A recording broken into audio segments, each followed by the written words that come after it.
সকালে আপনাদের সবাইকে স্বাগত। আজকে সকালটা ভীষণ মিষ্টি।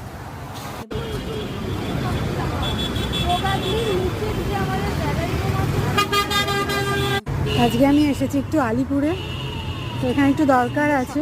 তো আজকে অন্য সময়ও আসি, এত গরম লাগে এবার ভালো লাগে না, কিন্তু আজকে বাস জার্নিটা বেশ মিষ্টি লাগলো।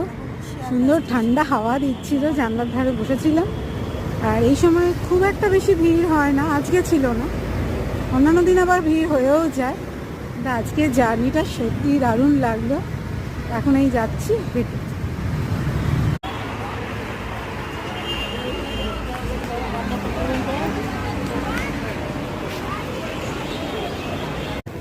এখন রয়েছি চিড়িয়াখানার সামনে। না না, আমি যাব না, সামনে দিয়ে ক্রস করছি, তাই একটুখানি তুলে নিলাম আপনাদের জন্য ভিডিওটা।